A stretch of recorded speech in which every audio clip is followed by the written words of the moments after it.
Hello friends, എല്ലാവർക്കും നമസ്കാരം. അപ്പൊ ഇന്ന് നമ്മൾ ചെയ്യാൻ പോകുന്നത് ഇംഗ്ലീഷിന്റെ 2 PYQ ആണ് നമ്മൾ ഡിസ്കസ് ചെയ്യാൻ പോകുന്നത് കേട്ടോ. കഴിഞ്ഞ ലാസ്റ്റ് വീഡിയോയിൽ ഞാൻ ചോദിച്ചിരുന്നു നമ്മുടെ ഡ്യൂറേഷൻ കൂട്ടണം എന്നൊക്കെ ചോദിച്ചിരുന്നു. അപ്പൊ പലരും ചെയ്യാൻ പറഞ്ഞു. അപ്പൊ നമുക്ക് മാക്സിമം ഒരു 15 മിനിറ്റ്സ് എന്നുള്ള രീതിയിൽ നമുക്ക് വെച്ചിട്ട് നമുക്ക് ക്വസ്റ്റ്യൻസ് ചെയ്യാം കേട്ടോ. അപ്പൊ ഡെയിലി 2 ക്വസ്റ്റ്യൻ പേപ്പേഴ്സ് ആയിരിക്കും നമ്മൾ ചെയ്യുക. അപ്പൊ നമുക്ക് സ്റ്റാർട്ട് ചെയ്യാം. ആദ്യത്തെ ചോദ്യം ഇതാണ്: read the following 4 parts of a sentence and rearrange them to make a meaningful sentence. Then identify which part should come second in the sentence. അതായത് ഇവിടെ നമുക്ക് 4 പാർട്സ് കൊടുത്തിട്ടുണ്ട്. ഈ 4 പാർട്സ് നമ്മൾ റീഅറേഞ്ച് ചെയ്യണം. എന്നിട്ട് അതിലെ സെക്കൻഡ് വരുന്ന പാർട്ട് ഏതാണെന്നുള്ളത് ഐഡന്റിഫൈ ചെയ്യണം. ഓക്കെ, അപ്പൊ നോക്കിയേ. In relationship with others, to be human is to engage and with the world. എന്തായാലും ഇൻ റിലേഷൻഷിപ്പ് വിത്ത് അതേഴ്സ് എന്ന് പറഞ്ഞിട്ട് സ്റ്റാർട്ട് ചെയ്യില്ലല്ലോ, അല്ലെ? തുടക്കം തന്നെ വരാനുള്ള സാധ്യത കുറവാ. അതേപോലെ തന്നെ ആൻഡ് വിത്ത് ദി വേൾഡ് ഇതും വെച്ച് സ്റ്റാർട്ട് ചെയ്യാനുള്ള സാധ്യത കുറവാ. അപ്പൊ ഇത് രണ്ടും അല്ല എന്നുള്ളത് മനസ്സിലായി. ഇസ് ടു എൻഗേജ് എസ് വെച്ചിട്ട് സ്റ്റാർട്ട് ചെയ്യാനുള്ള സാധ്യതയും കുറവാ. അപ്പൊ ടു ബി ഹ്യൂമൻ എന്നുള്ളത് നമുക്ക് സ്റ്റാർട്ട് ചെയ്യാം കേട്ടോ. അതാണ് നമ്മുടെ ഫസ്റ്റ് ആയിട്ട് വരുന്നത്. To be human is to engage in relationship with others and with the world. Okay, അപ്പോൾ ഇതിന്റെ ഇൻ റിലേഷൻഷിപ്പ് വിത്ത് അതേഴ്സ്, അതിന്റെ കൂടെ തന്നെ and with the world. Okay, അപ്പൊ നമ്മളോട് ചോദിച്ചിട്ടുള്ളത് ഏതാണ് സെക്കൻഡ് വരിക എന്നുള്ളതാണ് ചോദിച്ചിട്ടുള്ളത്, അല്ലെ? അപ്പൊ ഏതാണ് നമ്മുടെ ആൻസർ ആയിട്ട് വരിക? ഇസ് ടു എൻഗേജ് ആണ്. ഓക്കെ, ഏതാണ് സെക്കൻഡ് ആൻസർ ആയിട്ട് വരുന്നത്? സെക്കൻഡ് പാർട്ട് ആയിട്ട് വരുന്നത് ഏതാണ്? ഇസ് ടു എൻഗേജ്, അല്ലെ? സോ ഇറ്റ്സ് ഓപ്ഷൻ സി ആണ്. ഓക്കെ, ഇനി നമുക്ക് അടുത്ത് നോക്കാം. Identify the part of the given sentence which has A grammatical error in it. അപ്പൊ ഇവിടെ നമുക്കൊരു സെന്റൻസിന്റെ 4 പാർട്ട് കൊടുത്തിട്ടുണ്ട്. അപ്പൊ ഇതിൽ എവിടെയാണ് മിസ്റ്റേക്ക് എന്നുള്ളതാണ് നമ്മൾ കണ്ടുപിടിക്കേണ്ടത്. I want to read and write. അപ്പൊ ഇവിടെ മിസ്റ്റേക്ക് ഉണ്ടോ? ഇല്ല, അല്ലെ? കാരണം ടുവിന് ശേഷം V1 ഫോം ആണ് വന്നിട്ടുള്ളത്. റീഡ് എന്ന് പറയുന്നത് V1 ഫോമാ. V1 ഫോം എന്ന് പറഞ്ഞാൽ എസ് ഒന്നും ചേർക്കാത്ത ഫോം, അല്ലേ? ഓക്കെ, അപ്പൊ I want to read and write so that I can stop. അപ്പൊ ഇതിലെന്താ പറയുന്നത്? എനിക്ക് വായിക്കാനും എഴുതാനും ആഗ്രഹമുണ്ട്. So that I can stop. അപ്പൊ എനിക്ക് നിർത്താം. എന്ത് നിർത്താം? Having the shadow of others, ബാക്കിയുള്ളവരുടെ ഷാഡോ ആവുന്നത് നിർത്താം എന്നാണ് ഉദ്ദേശിച്ചിട്ടുള്ളത്, അല്ലെ? അപ്പൊ ഹാവിംഗ് എന്നാണോ നമ്മൾ പറയണ്ടേ? അല്ല. എന്ത് പറയണം? ബീയിങ് എന്ന് പറയണം. Okay, being the shadow of others. അപ്പൊ ഹാവ് എന്ന് പറഞ്ഞാൽ എന്താ? നമുക്ക് ഉണ്ട്. ഐ ഹാവ് എ കാർ, എനിക്കൊരു കാർ ഉണ്ട്, അല്ലെ? അപ്പൊ having the shadow of others എന്ന് പറയുന്നത് തെറ്റല്ലേ? അല്ലെ? ഷാഡോ ഉണ്ട് എന്നുള്ള രീതിയിലായി മാറില്ലേ? അപ്പൊ being the shadow of others എന്ന് വേണം വരാൻ കേട്ടോ. അപ്പൊ ഇവിടുത്തെ മിസ്റ്റേക്ക് ഏതായിട്ട്? ഓപ്ഷൻ സി ആണ്. ഓക്കെ, ഇനി അടുത്ത് നോക്കാം. She would have reached here in time. എന്തായിരിക്കും ഇവിടെ വരുന്നത്? ഓക്കെ, അപ്പൊ നമ്മുടെ ഇഫ് കണ്ടീഷനെ ബേസ് ചെയ്തിട്ടുള്ള ഒരു ക്വസ്റ്റ്യൻ ആണ്, അല്ലെ? She would have reached here in time. അപ്പൊ ഇവിടെ നോക്കുകയാണെങ്കിൽ എന്തൊക്കെയുണ്ട്? വുഡ് ഉണ്ട്, ഹാവ് ഉണ്ട്, V3 ഫോം ഉണ്ട്. അപ്പൊ വുഡ്, ഹാവ്, V3 ഫോം ഉണ്ടെങ്കിൽ അപ്പുറത്ത് എന്തുണ്ടാവും? ഹാഡ് പ്ലസ് V3, അല്ലെ? Had plus V3. ഇവിടെ ഹാവ് പ്ലസ് V3 ഉണ്ടെങ്കിൽ അപ്പുറത്തെ സൈഡിൽ ഹാഡ് പ്ലസ് V3. ശരിയല്ലേ? അപ്പൊ നമുക്ക് നോക്കാം ഹാഡുള്ള ഓപ്ഷൻസ്. ഈ 2 ഓപ്ഷൻസ് ഉണ്ട്, അല്ലെ? അപ്പൊ ഇവിടെ വെറും ഹാഡ് ആണ്. ഇവിടെ ഹാഡിന് ശേഷം എന്ത് വന്നിട്ടുണ്ട്? V3. 2 ഹാഡ് ഉണ്ട്, അല്ലെ? ഈ 2 ഹാഡ് കണ്ടിട്ട് പേടിക്കേണ്ട കാര്യമില്ല. ആദ്യത്തെ ഹാഡ് എന്ന് പറയുന്നത് നമ്മുടെ ഫോർമാറ്റാ. രണ്ടാമത്തെ ഹാഡ് എന്ന് പറയുന്നത് V3 form of the verb. ഹാസിന്റെയും ഹാവിന്റെയും ഒക്കെ V3 ഫോം ആണ് ഹാഡ് ആയിട്ട് വരുന്നത് കേട്ടോ. അപ്പൊ നമ്മുടെ ആൻസർ എന്താ? ഇറ്റ് ഇസ് ഓപ്ഷൻ ഡി ആണ്. അപ്പോൾ ഇത് ഇമ്പോർട്ടന്റ് ആണ്. ഇഫ് കണ്ടീഷൻ വളരെ സിമ്പിൾ ആണ്. മിക്ക ക്വസ്റ്റ്യൻ പേപ്പറിലും ഉണ്ടാവും. നിങ്ങൾക്ക് സുഖമായിട്ട് മാർക്ക് സ്കോർ ചെയ്യാൻ പറ്റുന്ന ടോപ്പിക് ആണ്. ഓക്കെ, അടുത്ത ക്വസ്റ്റ്യൻ നോക്കാം.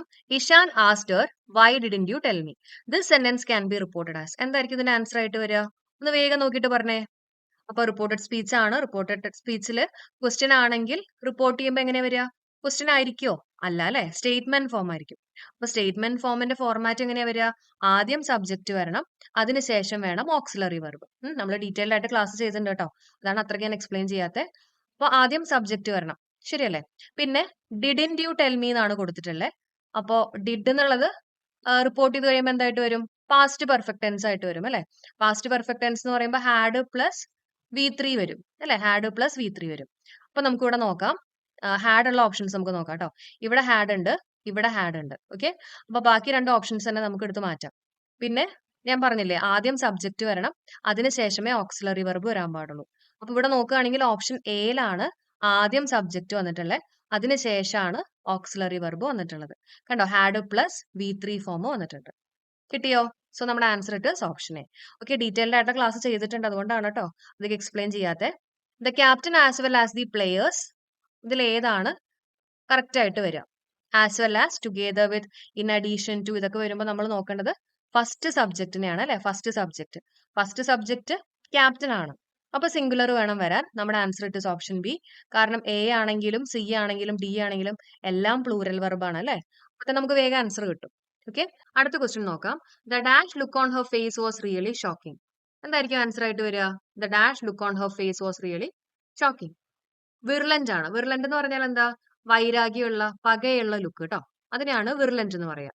ഓക്കെ, ഒന്ന് പഠിച്ചു വെച്ചേക്കുക. The virulent look on her face was really shocking. ഇനി ബാക്കിയുള്ള ഓപ്ഷൻസ് നോക്കാം. ഓപ്ഷൻ സി വിസിസിറ്റ്യൂഡ് എന്ന് പറഞ്ഞാൽ എന്താ? എന്ന് പറഞ്ഞാൽ ഒരു ചേഞ്ച് ആണ്. അതും കൂടെ പഠിച്ചു പോവാ കേട്ടോ. ചേഞ്ചിനെയാണ് നമ്മൾ വിസിസിറ്റ്യൂഡ് എന്ന് പറയുന്നത് കേട്ടോ. വിസിസിറ്റ്യൂഡ് എന്ന് പറഞ്ഞാൽ ചേഞ്ച്. വിറാഗോ എന്ന് പറഞ്ഞാല് വുമൺ ഓഫ് മാസ്കുലൈൻ സ്ട്രെങ്ത്, അതായത് ആണുങ്ങളെ പോലെ അത്ര സ്ട്രെങ്ത് ഉള്ള ഒരു വുമണ് ആണ് നമ്മൾ പറയാ വിറാഗോ. അപ്പൊ വിറകൊക്കെ കീറാനായിട്ട് ഉള്ള സ്ട്രെങ്ത് എന്നൊക്കെ ജസ്റ്റ് ഒന്ന് ഓർക്കാം അല്ലെ. ആണുങ്ങളെ പോലെ അത്രയും സ്ട്രെങ്ത് ഉണ്ടെന്നൊക്കെ ഓർത്ത് വെക്കുക കേട്ടോ. അതാണ് വിറാഗോ. അപ്പൊ പഠിച്ചല്ലോ. വിർലന്റ് എന്ന് പറഞ്ഞാൽ എന്താ? പകയുള്ള എന്നുള്ളൊരു മീനിങ് ആണ് വരുന്നത്. അടുത്തത് his dash was that he was on board the train at the time of the crime. Okay, ആ ക്രൈം നടന്ന സമയത്ത് അവൻ വേറെ എവിടെയോ ആയിരുന്നു, അതായത് ഒരു സ്ഥലത്തല്ല മറ്റൊരു സ്ഥലത്ത് എന്ന് മീനിങ് വരുന്ന വാക്ക് ഏതാ? അലിബി അല്ലെ. നമ്മൾ പറഞ്ഞിട്ടുണ്ട് പൂവിന്റെ അല്ലിയിൽ നിന്ന് ബി ഒരു സ്ഥലത്ത് നിന്ന് മറ്റൊരു സ്ഥലത്തേക്ക് പോകും എന്നൊക്കെ ഓർക്കാൻ പറഞ്ഞിട്ടുണ്ടായിരുന്നു കേട്ടോ. അപ്പൊ അലിബി എന്ന് പറയുമ്പോൾ അല്ലിയിൽ ബി ഇരിക്കുന്നതായിട്ട് ജസ്റ്റ് ഒന്ന് സങ്കല്പിച്ചിട്ട് പഠിക്കുക കേട്ടോ. ഇനി ഇംപ്രോപ്റ്റു എന്ന് പറഞ്ഞാൽ എന്താ? ഇംപ്രോപ്പർ. ആ പേരിൽ തന്നെ നമുക്ക് കിട്ടും ഇംപ്രോപ്പർ. എർഗോ എന്ന് പറഞ്ഞാൽ ആയത് കൊണ്ട് എന്നുള്ളൊരു മീനിങ് ആണ് കേട്ടോ. വൈസ് വേഴ്സ എന്ന് പറഞ്ഞാൽ നേരെ മറിച്ചും എന്ന മീനിങ് വരുന്ന ഒരു വാക്കാണ് വൈസ് വേഴ്സ. ഓക്കെ, അപ്പൊ ഇവിടുത്തെ ആൻസർ ഇട്ട് option D. He sat there for hours. എന്തായിരിക്കും ആൻസർ ആയിട്ട് വരിക? He sat there for hours on end. On end എന്ന് പറഞ്ഞാൽ കണ്ടിന്യൂസ്ലി കേട്ടോ. കണ്ടിന്യൂസ് ആയിട്ട് അവൻ കുറെ നേരം അവിടെ ഇരുന്നു. അടുത്ത ക്വസ്റ്റ്യൻ നോക്കാം. Her health has always been very fragile. Pick out the word that is similar in meaning to the underline word. ഫ്രജൈലിന്റെ സിമിലർ ആയിട്ട് മീനിങ് വരുന്ന വാക്ക് ഏതാണ്? ഫീബിൾ ആണ്. ഓക്കെ, ഫീബിൾ എന്ന് പറഞ്ഞാൽ അവശനായിട്ടുള്ള, ഫ്രജൈൽ എന്ന് പറഞ്ഞാൽ ദുർബലമായിട്ടുള്ള എന്നുള്ളൊരു മീനിങ് ആണ്. ഓക്കെ, ഇനി ഫിക്കിൾ എന്ന് പറഞ്ഞാൽ എന്താ? എപ്പോഴും മാറുന്ന, വേരി ചെയ്യുന്ന കേട്ടോ. വേരി ചെയ്യുന്ന, മാറ്റം വരുന്ന ഒന്നിനെയാണ്, അസ്ഥിരമായിട്ടുള്ള ഒന്നിനെയാണ് നമ്മൾ ഫിക്കിൾ എന്ന് പറയാം. പിക്കിളൊക്കെ കഴിച്ചു കഴിഞ്ഞാൽ നമ്മുടെ ബിപിയിലൊക്കെ വേരിയേഷൻ വരുന്നൊക്കെ വേണമെങ്കിൽ ഓർക്കാം കേട്ടോ. മാറ്റം വരും എന്നൊക്കെ ഓർക്കാം. ഓക്കെ, പിന്നെ ഫെസൈൽ എന്ന് പറഞ്ഞാൽ ഇണക്കമുള്ള അല്ലെങ്കിൽ എന്താ പറയാ അനുകൂലമായിട്ടുള്ള എന്നൊക്കെ ഒരു മീനിങ് ആണ് ഫെസൈൽ. ഇനി ഫെസാഡ് എന്ന് പറഞ്ഞാല് കെട്ടിടത്തിന്റെ മുൻവശം എന്നുള്ള മീനിങ് ഉണ്ട്. ഓക്കെ, ഫെസാഡ് എന്ന് പറഞ്ഞാല് കെട്ടിടത്തിന്റെ മുൻവശം എന്നുള്ള ഒരു മീനിങ് ഉണ്ട്. അതുപോലെ തന്നെ മുഖഭാവം എന്നുള്ള മീനിങ് കൂടി ഉണ്ട് കേട്ടോ. അടുത്ത ചോദ്യം നോക്കാം. He didn't think of the unwelcome consequence for his unwise action. ഇവിടെ അൺവെൽക്കം കോൺസിക്വൻസിന്റെ കറസ്പോണ്ടിങ് ആയിട്ടുള്ള മീനിങ് വരുന്ന വാക്ക് ഏതാണ്? ആൻസർ റാമിഫിക്കേഷൻ. റാമിഫിക്കേഷൻ എന്ന് പറഞ്ഞാല് എന്താ അതിന്റെ അർത്ഥം വരുന്നത്? അതായത് അനന്തരഫലം എന്നുള്ളൊരു മീനിങ്, ഏതെങ്കിലും ഒരു സംഭവത്തിന്റെ ഒക്കെ അനന്തരഫലം അല്ലെങ്കിൽ കോൺസിക്വൻസ് കേട്ടോ. റാറ്റിഫിക്കേഷൻ എന്ന് പറഞ്ഞാൽ അംഗീകാരമാണ്. നിങ്ങൾ പഠിച്ചിട്ടുണ്ടായിരിക്കും അല്ലെ. റെക്ടിഫൈ ചെയ്യാന്ന് പറഞ്ഞാൽ എന്താ? തിരുത്തുക അല്ലെ. റെക്ടിഫിക്കേഷൻ. ഓക്കെ, അപ്പൊ നമ്മുടെ ഒരു ക്വസ്റ്റ്യൻ പേപ്പർ കഴിഞ്ഞു. ഇതിൽ നമ്മൾ 10 ക്വസ്റ്റ്യൻസ് ആണ് ഡിസ്കസ് ചെയ്തിട്ടുള്ളത്. ഇനി നമുക്ക് അടുത്ത ക്വസ്റ്റ്യൻ പേപ്പർ നോക്കാം. ഓക്കെ, അടുത്ത ക്വസ്റ്റ്യൻ പേപ്പർ നോക്കാം. Our teacher use to dash many interesting examples while teaching grammar. എന്തായിരിക്കും ആൻസർ ആയിട്ട് വരിക? Our teacher use to cite ആണ്. ഇവിടെ നമ്മുടെ പല സൈറ്റ് ആണ് കൊടുത്തിട്ടുള്ളത് അല്ലെ. അപ്പൊ സൈറ്റ് ആണ്. സൈറ്റ് എന്ന് പറഞ്ഞാൽ എന്താ? സൈറ്റ് എന്ന് പറഞ്ഞാൽ ഉദാഹരിക്കുക അല്ലെങ്കിൽ ചൂണ്ടിക്കാണിക്കുക എന്നൊക്കെ ഒരു മീനിങ് വരുന്ന വാക്കാണ് സൈറ്റ്. CITE കേട്ടോ. Our teacher use to cite many interesting examples. ഇനി ഈ സൈറ്റ് എന്ന് പറഞ്ഞാൽ നമ്മുടെ വിഷനുമായിട്ട് ബന്ധപ്പെട്ടിട്ടുള്ള സൈറ്റ് ആണ് അല്ലെ. ലോങ് സൈറ്റഡ്നെസ്, ഷോർട്ട് സൈറ്റഡ്നെസ് എന്നൊക്കെ നമ്മൾ കേട്ടിട്ടുണ്ടാവും. ഇനി സൈറ്റ് എന്ന് പറഞ്ഞാൽ SITE എന്ന് പറഞ്ഞാൽ ഒരു സ്ഥലം അല്ലെങ്കിൽ പ്ലോട്ട് എന്നൊക്കെ മീനിങ് വരുന്ന വാക്കാണ് സൈറ്റ്. SITE. ഓക്കെ, ആ ഒരു പ്ലോട്ടിൽ നമുക്ക് ഇരിക്കാം, സിറ്റ് എന്നൊക്കെ ആയിട്ട് കണക്ട് ചെയ്യാം കേട്ടോ. അപ്പൊ സിറ്റ് കൂടിയിട്ടുള്ള സൈറ്റ് ആണ് നമ്മുടെ സ്ഥലം അല്ലെങ്കിൽ പ്ലോട്ട് എന്ന് മീനിങ് വരുന്നത്. ഓക്കെ, ഇനി അടുത്ത് നോക്കാം. Emotional stress is one of the reasons for dash the crime of killing A new born child. അതിനെന്താ പറയാ? ജനിച്ചു വീഴുന്ന ഒരു കുട്ടീനെ കൊല്ലുന്നതിന് നമ്മൾ പറയുന്നത് എന്താണ്? ഇൻഫെന്റിസൈഡ്. എന്താണ്? ഇൻഫെന്റിസൈഡ്. ഇൻഫെന്റിനെ കൊല്ലുക അല്ലെങ്കിൽ ജനിച്ചു വീഴുന്ന കുട്ടീനെ കൊല്ലുന്നതിനെയാണ് ഇൻഫെന്റിസൈഡ് എന്ന് പറയുന്നത്. ജെനോസൈഡ് എന്ന് പറയുന്ന ഒരു ജീനിനെ കൊല്ലുക. സൈഡ് എന്ന് പറഞ്ഞാൽ നമുക്കറിയാലോ കില്ലിംഗ് ആണ് അല്ലെ, സൂയിസൈഡ് എന്നൊക്കെ പറയുന്ന പോലെ. അപ്പൊ ജെനോസൈഡ് എന്ന് പറഞ്ഞാൽ ഒരു ജീനിനെ കൊല്ലുകയാണ്. ഫിലിസൈഡ് എന്ന് പറഞ്ഞാൽ സ്വന്തം കുട്ടികളെ കൊല്ലുന്നതിനെയാണ് ഫിലിസൈഡ് എന്ന് പറയാം. ഇനി മെട്രിസൈഡ് എന്ന് പറഞ്ഞാൽ എന്താ? മാതാവിനെ കൊല്ലുക അല്ലെ. മെറ്റേണൽ എന്നൊക്കെ നമ്മൾ പറയില്ലേ. അപ്പൊ മാതാവിനെ കൊല്ലുന്നതിനാണ് മെട്രിസൈഡ് എന്ന് പറയാം. സോ ഇവിടുത്തെ ആൻസർ ഇട്ട് option A, infanticide. What are the dash to become a college principal. എന്തായിരിക്കും ആൻസർ ആയിട്ട് വരിക? ഇവിടെ പ്ലൂറൽ ആണ് ഉദ്ദേശിച്ചിട്ടുള്ളത് അല്ലെ. ഇവിടെ ആറാണ് പറഞ്ഞിട്ടുള്ളത്. അപ്പൊ പ്ലൂറൽ ആയിട്ട് വരുന്നത് ഏതാ? ക്രൈറ്റീരിയ ആണ് കേട്ടോ. ക്രൈറ്റീരിയ ഒന്ന് പഠിച്ചു വെച്ചേക്കണേ. ക്രൈറ്റീരിയ. ഇനി അടുത്ത ചോദ്യം. Meera's parents help her to do homework. എന്തായിരിക്കും ക്വസ്റ്റ്യൻ ടാഗ്? വളരെ സിമ്പിൾ ആണ് അല്ലെ. അപ്പോൾ ഈ ഒരു ഭാഗം പോസിറ്റീവ് ആണ്. അപ്പോൾ ഇവിടെ നെഗറ്റീവ് ആയിട്ട് വരണം. ഹെൽപ്ഡ് ഉണ്ട്, ഇഡി ഉണ്ട്. അപ്പൊ നമുക്ക് മനസ്സിലായി പാസ്റ്റ് ടെൻസ് ആണ്. പാസ്റ്റ് ടെൻസ് ആണെങ്കിൽ ഡിഡ് കൂട്ടി പറയണം അല്ലെ? അപ്പൊ ഇവിടെ നെഗറ്റീവ് ആയതുകൊണ്ട് തന്നെ ഡിഡിന്റെ ആണ് വരിക. അപ്പൊ ഈ രണ്ട് സ്ഥലത്തും ഉണ്ട്. പിന്നെ മീരാസ് പാരന്റ്സ് ആയതുകൊണ്ട് തന്നെ ദേ വരണം അല്ലെ? സോ നമ്മുടെ ആൻസർ ഇട്ട് ഓപ്ഷൻ സി ഡിഡിന്റെ ആണ്. ഓക്കെ, ഇനി അടുത്ത ചോദ്യം നോക്കാം. Arun dash his grandparents last week. എന്തായിരിക്കും ആൻസർ വരിക അരുൺ? കോൾഡ് ഓൺ അല്ലെ? കോൾഡ് ഓൺ എന്ന് പറഞ്ഞാൽ എന്താ? വിസിറ്റ് എ പേഴ്സൺ ആണ്. ഗ്രാൻഡ് പാരന്റ്സിനെയാണ് വിസിറ്റ് ചെയ്തത് അല്ലെ? അപ്പൊ വിസിറ്റ് എ പേഴ്സൺ ആണെങ്കിൽ കോൾഡ് ഓൺ. ഞാൻ പറഞ്ഞിരുന്നു ഒരാളെ വിസിറ്റ് ചെയ്യാൻ പോണ സമയത്ത് നമ്മൾ കോളിംഗ് ബെൽ ഓൺ ചെയ്യും എന്നൊക്കെ ഓർക്കാം അല്ലെ? അപ്പൊ കോൾഡ് ഓൺ. കോൾഡ് അറ്റ് എന്ന് പറഞ്ഞാൽ വിസിറ്റ് എ പ്ലേസ് ആണ്. കോൾഡ് ഔട്ട് എന്ന് പറഞ്ഞാൽ എന്താ? ഷൗട്ട് ഫോർ ഹെൽപ്പ് ആണ് കോൾഡ് ഔട്ട്. കോൾ ഓഫ് എന്ന് പറഞ്ഞാൽ എന്താ? ക്യാൻസൽ ചെയ്യുക എന്നുള്ളൊരു മീനിങ് ആണ് കോൾ ഓഫ്. ഓക്കെ, ഇനി അടുത്ത് നോക്കാം. While I was going to the market I dash my friend. Answer while I was going to the market I met my friend. Okay, നമ്മൾ പറഞ്ഞിട്ടുണ്ട് ഒരു കാര്യം നടന്നുകൊണ്ടിരിക്കുന്ന സമയത്ത് വേറൊരു കാര്യം ഇന്ററപ്റ്റ് ചെയ്ത് കഴിഞ്ഞാൽ നടന്നുകൊണ്ടിരിക്കുന്ന കാര്യം നമ്മൾ പാസ്റ്റ് കണ്ടിന്യൂസ് ടെൻസിൽ പറയും.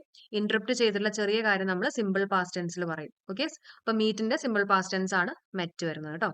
ഇനി അടുത്ത ചോദ്യം, identify the correct passive form of the given sentence. She is teaching mathematics. She is teaching ING ഉണ്ട്. പാസീവ് ആണ്. പാസീവ് ആക്കാനാണ് പറഞ്ഞിട്ടുള്ളത്. ആക്റ്റീവിനെ പാസീവ് ആക്കുമ്പോൾ ടെൻസ് മാറാൻ പാടില്ല എന്നുള്ള കാര്യം പ്രത്യേകം നോട്ട് ചെയ്യുക.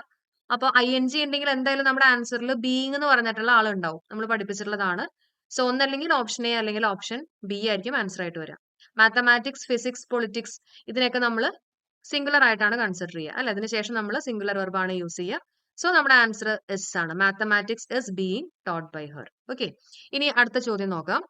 അടുത്ത ക്വസ്റ്റ്യൻ നോക്കാം. ഇതിനകത്ത് എറർ ഉണ്ടോ എന്നുള്ളതാണ് ചോദ്യം കേട്ടോ. ഇനി എറർ ഇല്ലെങ്കിൽ നോ എറർ എന്നുള്ള ആൻസർ പറയാം.